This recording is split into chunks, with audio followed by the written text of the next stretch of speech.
박범계 법무부 장관입니다.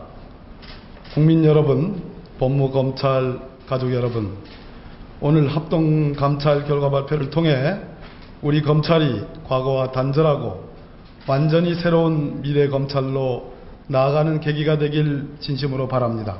법무부와 대검의 합동감찰 결과 요지를 말씀드리겠습니다.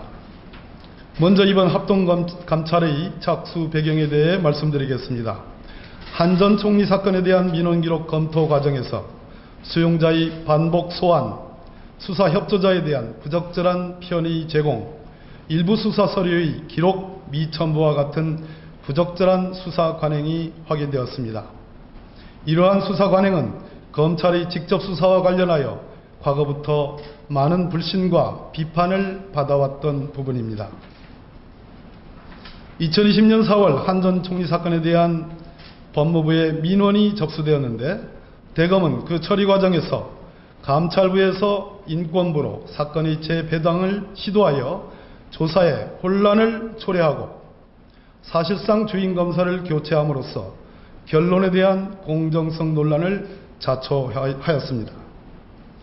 관련 민원 사건의 처리 과정을 살펴보면 2020년 9월 14일 임은정 감찰정책연구관이 조사를 개시하였고 2021년 2월 감찰정책연구관에게 법무부 장관에 의한 수사권이 부여되어 조사를 한 후 동연구관은 모해 위증으로 재소자 증인들을 입건하겠다고 대검 지휘부의 결재를 상신하자 2021년 3월 2일 대검 지휘부는 감찰 3과장을 주임검사로 지정하고 2021년 3월 5일 관련자들을 무혐의 결정하였습니다.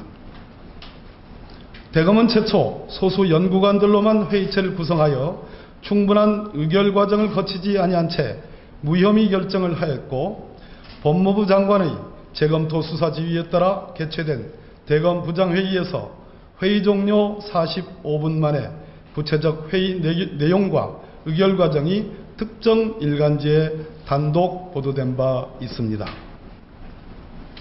이렇듯 한 전 총리 사건에서 부적절한 수사 관행이 확인되었고 관련 민원사건 처리 과정과 대검 부장회의 과정에서 다수의 절차적 정의가 침해되었으므로 법무부 장관은 2021년 3월 17일 검찰의 직접 수사 관행과 조직문화 개선을 위한 합동감찰을 지시하였습니다.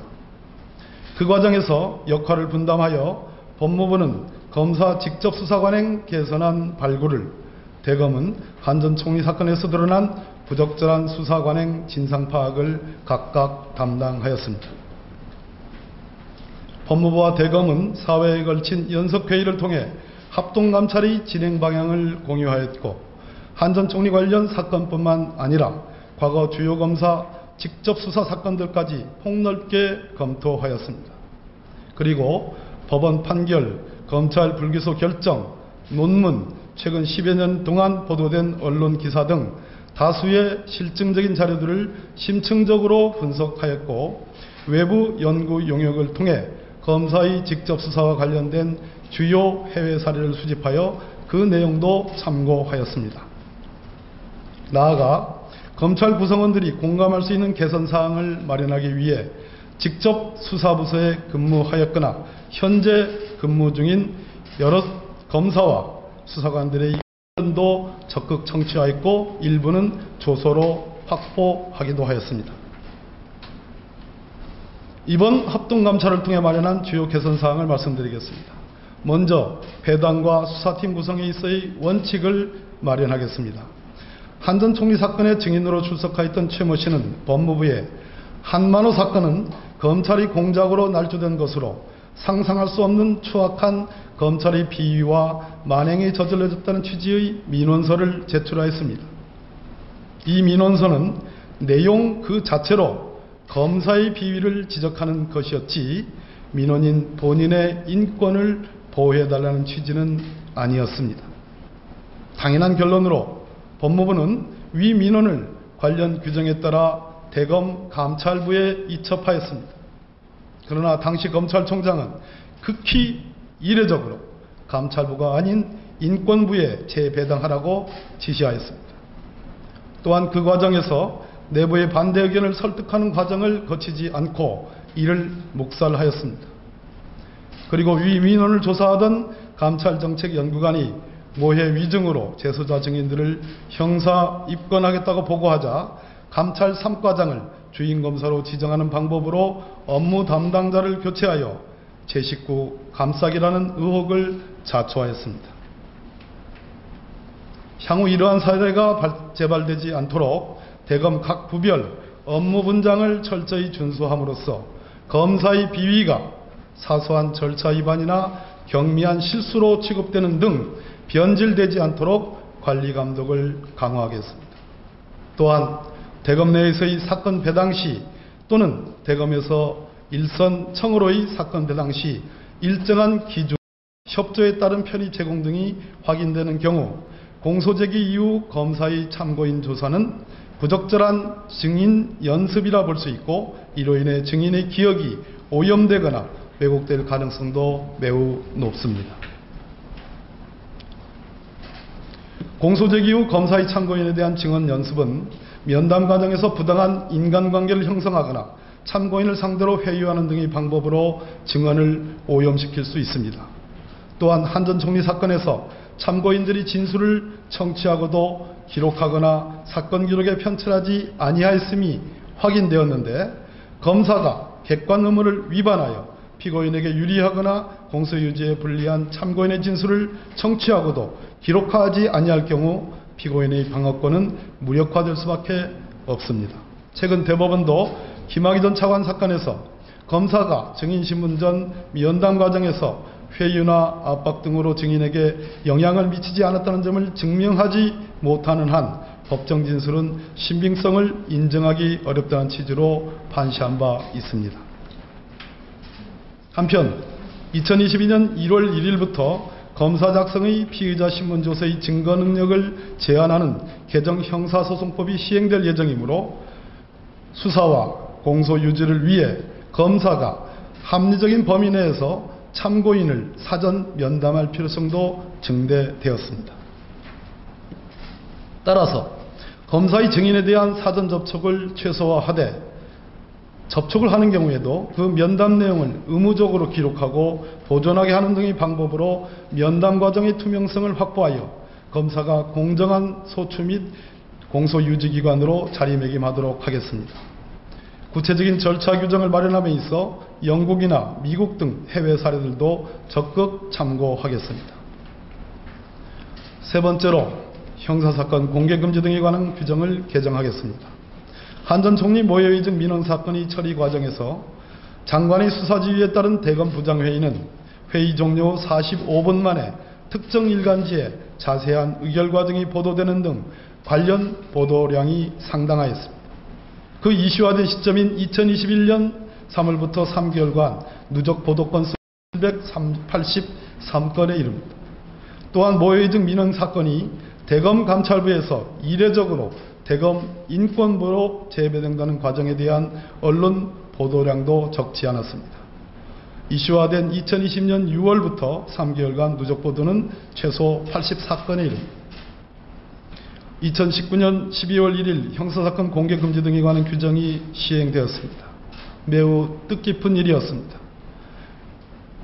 그러나 국민의 알 권리를 침해한다는 비판이 지속적으로 제기되어 왔고 여전히 수사 정보는 다량으로 지속하여 언론에 유출되고 있어 동규정이 사문화되었다는 논란도 있습니다. 보시는 바와 같이 수사 동력 확보를 위한 여론몰이형 수사정보 유출로 의심되는 언론 보도는 현재까지 지속되고 있는데 이는 관련자의 명예를 훼손하고 인권을 침해할 수 있습니다. 수원지검 김학의 출금 사건, 라임 사건, 대전지검 월성 원전 수사 사건, 옵티머스 사건에 대해서 키워드로 넣어서 무려 2937건부터 886건에 이르고 관련 사건의 특정 인물로 축소해서 보도량만 보더라도 약 925건에서 150여 건에 이릅니다. 이 얘기는 야심차게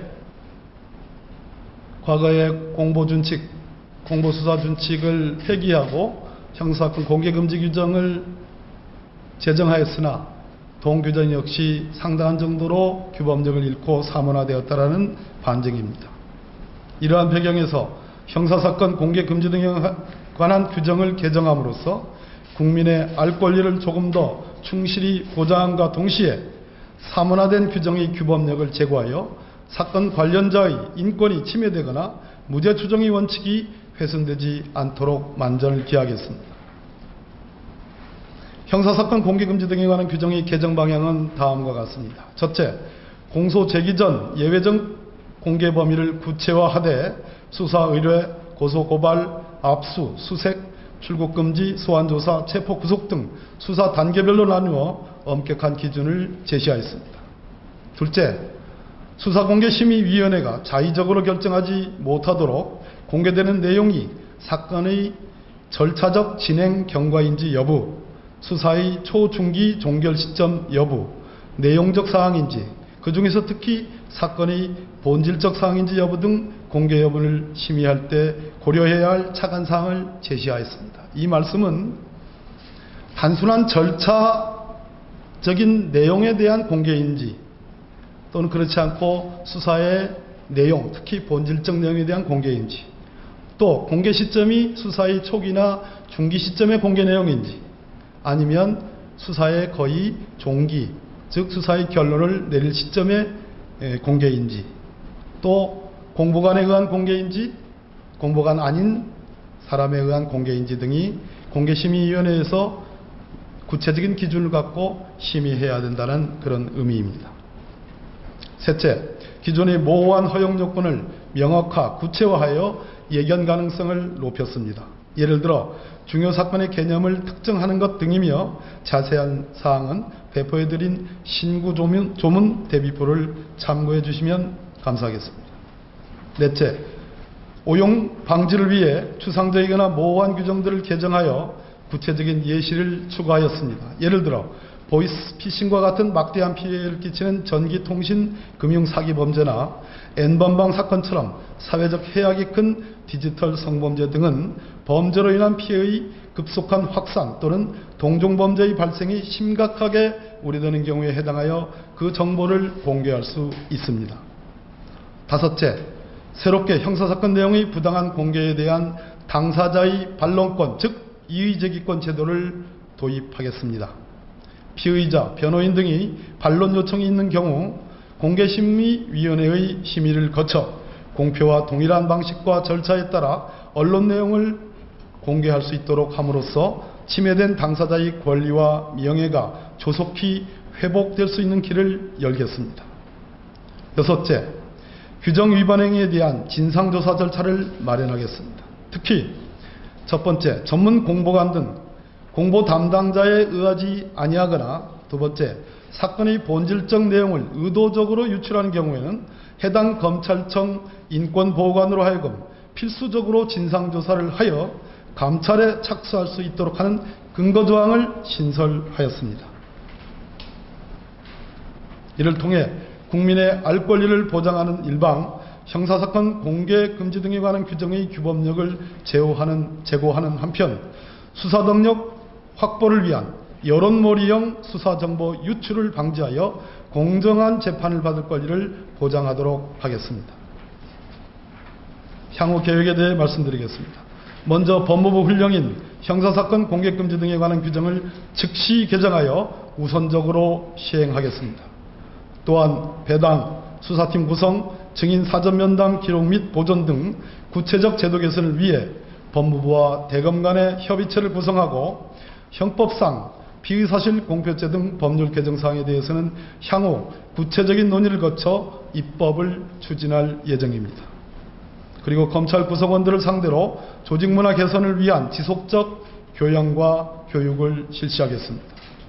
이를 위해 법무연수원 교육 과정에 검찰의 정치적 중립성 확보 강화, 직접 수사 오남용으로 인한 인권 침해 사례 강좌 등의 강의를 신설할 예정입니다.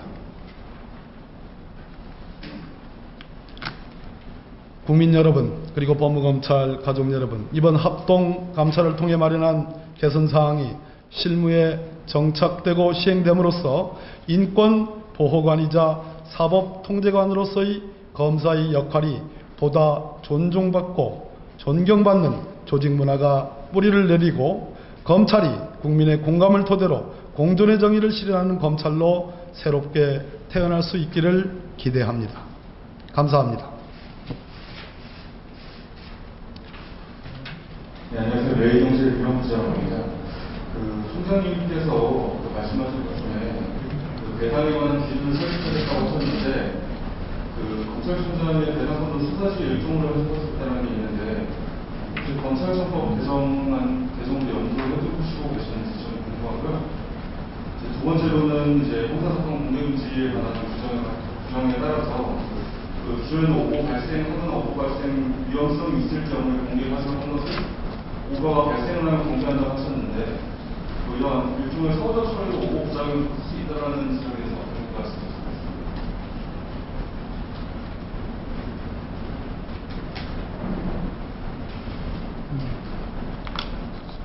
이번 합동감찰에서 배당의 문제는 제가 아까 브리핑 내용 중에 소상히 말씀드렸고, 이 부분은 수원지검 사건에서도 단편적으로 드러난 바 있습니다.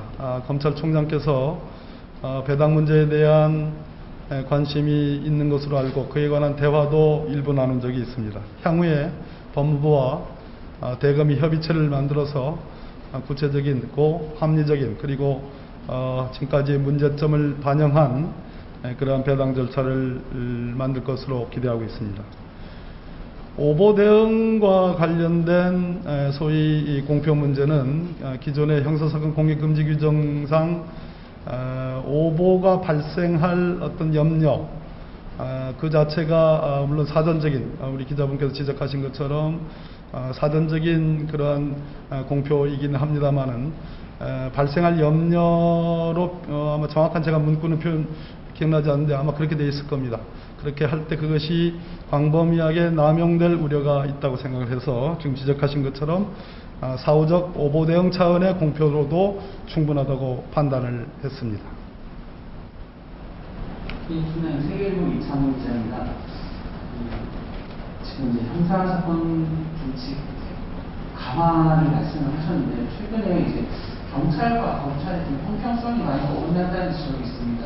경찰 같은 특히나 LH가 정산 특유역 관련해서 소환 부서 특히나 이제 장관님께서 지금 개정안 내용으로는 소환과 그리고 압수수색이라든지 구체적인 수사 내용에 대한 것도 공개적으로 브리핑을 하고 전망적으로 기사가 언론 보도가 되는데 그와 다르게 이제 검찰은 이제 각 단계별로 지금 지침이 발의되는 같은 안만의 형평성이 더욱더 벌어질 것 같은데 그런 지역에 대해서는 좀 어떻게 생각을 하시는지요?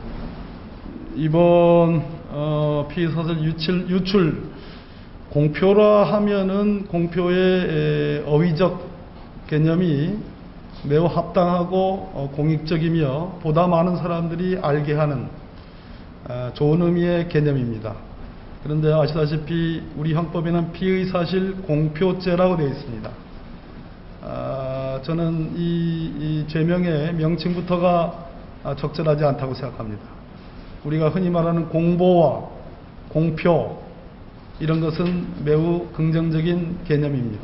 반대로 유출, 누출, 누설 이런 것들은 부정적인 개념입니다. 지금 지적하신 것처럼 이번에 발표를 통해서 한편으로는 피의사실 유출이 횡행하지 않게끔 하는 그러한 단도리의 차원에서 여러 가지 기준들을 엄격히 세웠습니다. 동시에 국민의 알 권리 차원, 또 공표라고 이런 얘기할 수 있는 공익적 차원, 그러한 측면에서 공개심사위원회의 의결을 거쳐 공개할 수 있는 범위를 또 구체화하고 명확화한, 그래서 이 규정의 규범력을 높이는 그러한 측면도 있습니다. 지금 지적하시는 바와 같이 수사기관에는 대한민국의 검찰과 경찰이 있고요. 또 새로 신설된 고위공직자 범죄수사처도 있습니다. 뿐만 아니라 특사경제도가 광범위하게 도입됨으로써 그 역시 수사기관의 다름 아닙니다. 그런 측면에서 오늘 발표하는 이러한 피의사실 유출에 관한 여러 가지 기준과 원칙들이 저는 경찰은 물론이고 공수처, 특사경까지 제대로 구현되는 그러한 노력이 필요하고 저 역시 거기에 일조를 하겠다라는 말씀을 드립니다. LH 사건 같은 경우에는 절차를 현재 경찰이 어떻게 밟고 있는지 모르겠습니다만은 그 LH 사건을 만약 우리 검찰이 수사한다면 저는 그 수사하는 일선 검찰청에서 수사공개 심의위원회를 통해서 충분히 국민들의 알 권리를 충족시킬 수 있는 절차와 과정이 있을 거라고 생각을 합니다. MBN 이혁근 기자입니다. 오늘 규정 중에서 피의자의 반론권이 보장한다는 규정이 새롭게 생겼는데 통상 이 부분은 언론사가 직접 진행했던 부분입니다. 법무부가 언론사가 했던 피의자 반론권 보장을 대신하겠다라는 의미인 건지 그리고 그 방법은 구체적으로 어떻게 하시겠다는 건지가 궁금합니다. 그렇지 않습니다. 여러분들께 제가 오늘 공표라는 말에 대신하여 유출 또는 누설 이런 표현을 쓴 것은 또 반면에 국민의 알 권리 이런 측면을 쓴 것은 대한민국은 민주주의 국가입니다. 민주주의의 가장 핵심적인 요소는 언론의 자유로 저는 그렇게 배웠고 지금까지도 그 부분을 단 한 번도 경시한 적이 없습니다. 아니 오히려 존중받아 마땅하다고 생각합니다. 그렇기 때문에 저희들이 오늘 손을 보는 이러한 규정과 기준은 결코 국민의 알 권리에 매개를 하는 언론인 여러분들의 언론의 자유를 침해하거나 그것을 과소평가하지 않는다는 것입니다. 따라서 피의자 혹은 그 변호인에 의한 반론권 혹은 이의제기권의 일은 당연히 민간 부분에서 언론인 여러분들의 몫입니다. 그럼에도 불구하고 제가 경험한 과거에 많은 사례에 있어서 검찰이 불러주는 대로 쓰여지는 그 기사 외에 이런 무죄 추정의 원칙이 적용되는 피의자 혹은 변호인에 의한 반론권, 이의제기권이 충실히 보도됐느냐 하는 점은 저 자신으로서는 의문입니다. 따라서 그러한 부분에 대한 보충적인 역할로서 이번 형사사건 공개금지 규정의 개정안에 피의자 혹은 변호인의 반론권, 이의제기권을 신설하려 합니다. 네, 말씀하시죠. 하시지 않으셨어요? 저 안 했습니다. 안 하셨어요? 한결의 전담수입니다. 네네네. 그 경찰 발표 브리핑에 보니까 한전총리 사건에서 부적절한 수사 반응이 확인됐다고 했는데 당시로 경찰 수사팀에 제소자에 대한 모욕에 좀 사주가 있었던 게 확인이 된 걸까요? 모해 위증 혹은 모해 위증 교사 혐의가 있다 없다가 저희들이 이번에 합동감찰의 내용으로서 있다 없다라는 그 과정을 확인하고 그 부분에 대한 부적절한 배당 혹은 수사 배제 또는 수사권의 어떤 이첩 또는 뭐 이런 문제들을 제가 아까 말씀드렸습니다. 그러나 모해 위증 혹은 모해 위증 교사의 실체적 혐의에 대해서는 이미 대검이 다소 절차적인 과정은 아쉬우나 결론을 내린 바 있습니다. 여기 있는 제가 수사지휘를 내렸고 그 수사지휘에 따라서 대검이 부장회의를 통해서 결론을 내린 바 있습니다. 따라서 이번 합동감찰의 결과는 지금 기자님 질문하신 것처럼 모해 위증 혹은 모해 위증 교사의 실체적 혐의 유무에 대해서는 판단하지 않았습니다. 하시지 않으셨던가요? 네, 저도 궁금한 게 잠깐 그 브리핑 자료 중에서 이제 뭐 수원지검 그리고 대전지검 라인 사건, 티머스 사건을 거론하시면서 유출된 것으로 추정되는 수사 상황이라고 표현하셨는데 실제로 이번에 감찰을 하시면서 그 수사팀이 언론에 어떤 수사 내용을 공식적인 절차가 아닌 것으로 아닌 방식으로 수사 내용이 흘러간 어떤 정황 아니면은 실제로 객관적으로 담보할 수 있는 근거로 확인한 부분이 있습니까? 수원지검 사건과 대전지검 사건을 구체적으로 들여다본 바는 없습니다. 당연히 감찰 대상도 아니었습니다. 다만 언론에 보도된 내용들을 쭉 지켜봐 왔고, 이번 합동감찰의 결과물로 담기 위해서 여러 사람들이 작업을 해서 그동안에 언론에 나왔던 기사 내용들, 그리고 흐름들, 그리고 당의 지검의 공보관의 역할 등등을 다 감안해서 적어도 뭐 제가 확정지지는 않았습니다만 대체로 피의사실 유추와 관련된 기사가 아닌가라는 강력한 추정을 갖고 이 자료에 담았습니다. 예, 그 정도 하겠습니다. 이쪽에서 한 분 혹은 두 분만 더 받도록 하고 마치도록 할까 싶습니다.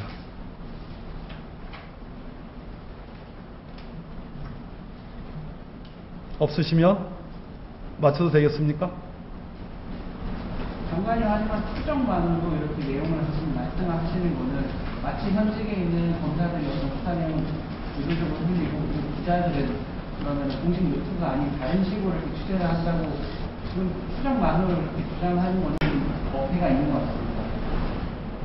기자님의 의견으로 받아드리겠습니다.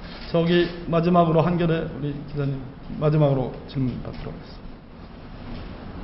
네, 한결에 좀 반갑습니다.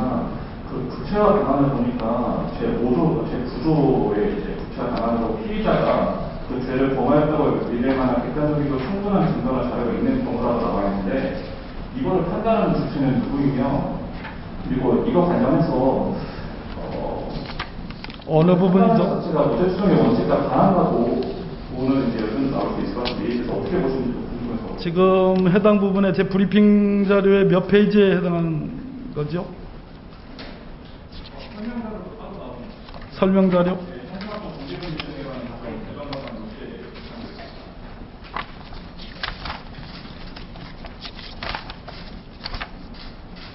네, 여기서. 네, 구체화 당한 부분에서 예.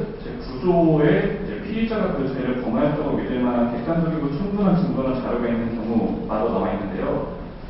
이거를 이제 판단하는 주체가 누가 되는 것인지 궁금하고, 이걸 판단했을 때 무죄 추정의 원칙에 반하는 게 아니냐는 비판이 나올 수 있을 것 같은데, 이에 대해서 어떻게 보시는지 궁금합니다.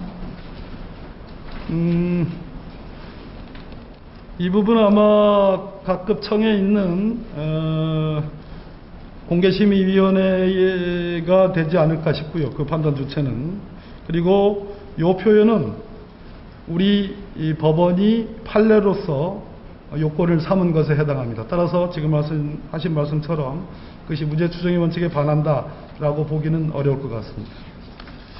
네. 네, 마지막으로 맨 뒤에. 매일매일 배우셨습니다. 네 차례 검찰과 법무부의 연석회의가 있었다고 하는데, 연석회의에 참석하신 분 중에 이문정 감찰 담당관이 포함된 분이 있어요. 예, 포함됩니다. 이문정 담당관님께는 실제 한명숙 전 총리 모여준 사건의 담당자신데, 그 담당자님께서 연석회의 합동감찰을 연석회에 참석하신 게 썩 적절해 보이진 않는데요. 저는 그렇게 생각하지 않습니다. 예, 마치겠습니다. 예, 경청해 주셔서 감사합니다. 고맙습니다.